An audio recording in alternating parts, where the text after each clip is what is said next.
circle at the point -12, 5. So you can see that point is here. And we've got to give the answer in the form y equals mx plus c. Now this is worth 5 marks in the exam. Now there's going to be lots of key formula that you're going to need to know to be able to answer this question. So first of all, you need to know what the equation of a circle is.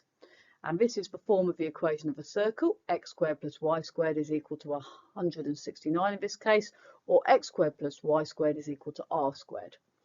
The centre of the circle is 0, 0, and at GCSE the centre will always be 0, 0 of the circle.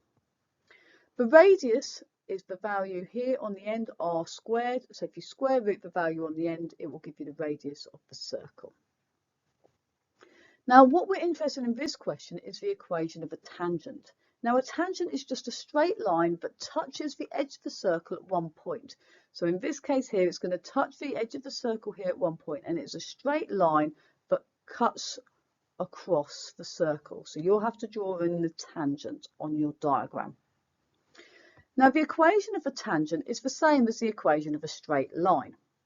And the equation of a straight line can be written in two forms. One of the forms is y minus y1 equals mx minus x1. Now, m stands for the gradient. x1 and y1 are coordinates, and in this case here, x1 is -12, y1 is 5, are two coordinates that are given. Okay, so x1 and y1 are the two coordinates, or one coordinate that is given the x value and the y value.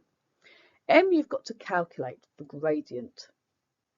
Now there is also another equation of a straight line, which is y equals mx plus c. Now at GCSE, most people like to use y equals mx plus c, and at A level we like to use y minus y1 equals mx minus x1. It is personal preference as to which one you choose to use.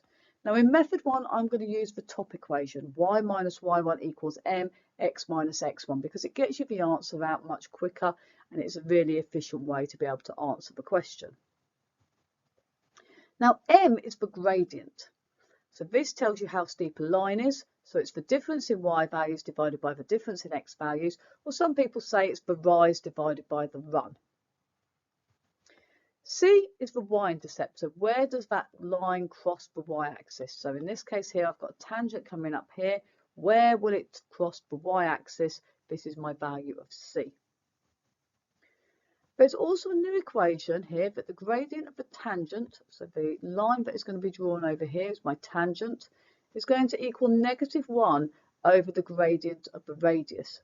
So I'm going to be working out the gradient of this radius. Okay, because when a radius and a tangent meet, they form a right angle. And when you've got a right angle between two gradients, they have a negative reciprocal of each other.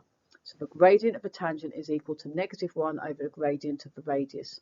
Now, these are all the key facts you need to be able to answer this question. Make sure you've got them written down and highlighted and written down nice and carefully in your book.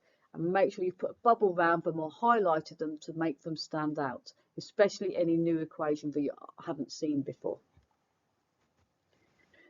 As I said, for method 1, we're going to look at the top equation here. Y minus y1 equals mx minus x1. I want you to have a go at thinking about how to do this question. Try and put in the values. Remember, the x1 was the coordinate -12. The value of y1 is equal to 5. You've got to work out the gradient. So you're going to have to work out the gradient of this line here for the radius. Then you're going to have to do the gradient of the tangent is equal to -1 over the gradient of the tangent. So it's the negative reciprocal. Press pause when you've had a go at working out the answer, and then press play when you're ready to hear the answer. Well done, guys. Hopefully you've managed to use this equation, y minus y1 equals mx minus x1. I'm going to show you how to do it now, so well done. So here is my tangent. Now you can see when a radius and a tangent meet, they form a right angle. That is a circle theorem that you need to know. And when you get a right angle appearing, we can use this formula here for the gradient of a tangent is -1 over the gradient of the radius. Now my gradient of the radius is the difference in y, which is going to be a difference of 5, divided by the difference in x, which is negative 12. So my gradient of the radius is 5 over negative 12 for 1 mark. From here, we're going to use the formula for the gradient of the tangent. So it's going to be equal minus 1 over the gradient of the radius. But when we've got a fraction, all we have to do is the reciprocal. So basically, we flip the fraction upside down and we're going to change the sign. So we have got a negative gradient for the gradient of the radius. So we're going to make it positive because we're going to make it the opposite sign. And then we flip the fraction upside down. So my gradient of the tangent is going to be 12 over 5 for your second mark. So this green line here has got a gradient of 12 over 5. From here, we're going to use the equation of the line. So y minus y1 is equal to mx minus x1. We now have our value of m, which is 12 over 5. And we're going to plug it into the equation.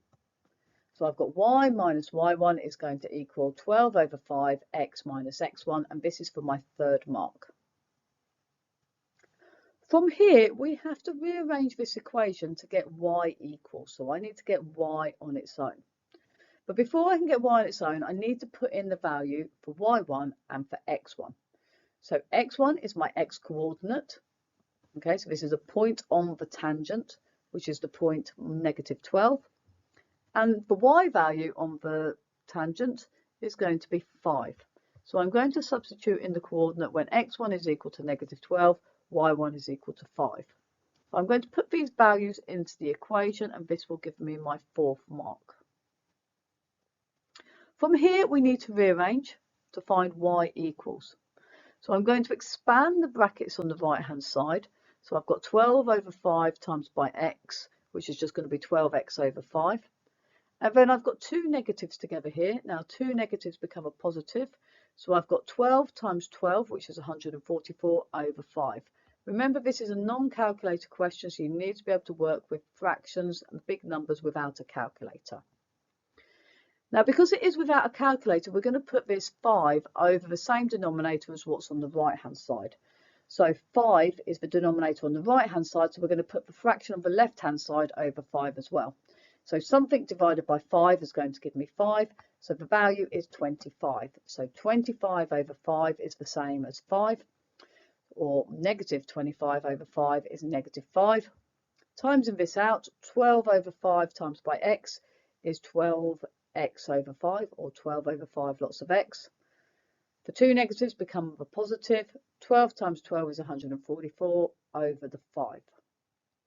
So now all we've got to do is get rid of this negative 25 over 5 and add it to the right-hand side. And then that will give me an equation in terms of y.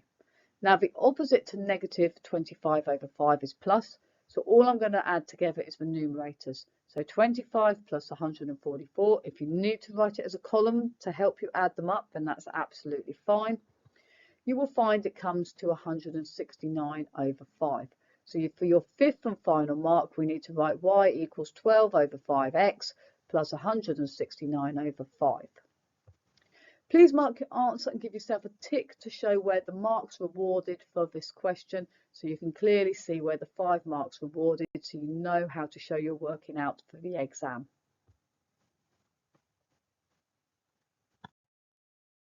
We're now going to look at method 2. Now for method 2, we're going to be using the equation y equals mx plus c. The start of the question is exactly the same. So the gradient of the radius is the same and the gradient of the tangent is exactly the same to give you 12 over 5 is the value of m. So we're going to substitute into y equals mx plus c. So this time, if you want to have a go, press pause, have a go at working out the answer using this new formula, and then press play when you're ready to hear the answer. Well done, guys. Hopefully you've had a go using the different formula. So this time we're going to write down this formula here with m in as being 12 over 5 lots of x. Now this time x is equal to negative 12 and y is equal to 5. It tells us that in the question with this point being given here. So if x is equal to negative 12, y is equal to 5. So I get 5 is equal to 12 over 5 times by negative 12 plus c. So we've got to rearrange this equation to find the value of c, which just goes on the end, and that will give you 5 marks. So writing down y equals the value of m, which is 12 over 5x plus c, is your third mark. From here, I've got to do 12 times by negative 12, which is going to give me negative 144 over 5. Again, I need to put my denominators to be exactly the same on the left-hand side and the right-hand side in order to be able to do this without a calculator, because this is on non-calculator paper. So 5 is the same as 25 divided by 5. So 25 over 5 is going to equal to minus 144 over 5 plus c. We've got to work out the value of c. So the opposite to take away 144 over 5 is plus 144 over 5. If you add 144 plus 25, it gives you 169 over 5. The denominator stays exactly the same. And then for your fifth and final mark, you just need to write your answer out in the form y equals mx plus c, where m is 12 over 5 and c was 169 over 5. You can see the marks are awarded very similarly to how they were using the previous method. It doesn't matter which method you choose to use in the exam. Okay, personally, I prefer to use the top method here, but if you prefer the bottom one and it works for you, whatever works for you, use it in the exam. Please make sure you're marking your answers and giving yourself a tick to show where the method marks are awarded for the question. Here is the mark scheme for this question. The final answer shows it is y equals 12x over 5 plus 169 over 5 for your final answer, and it is worth 5 marks.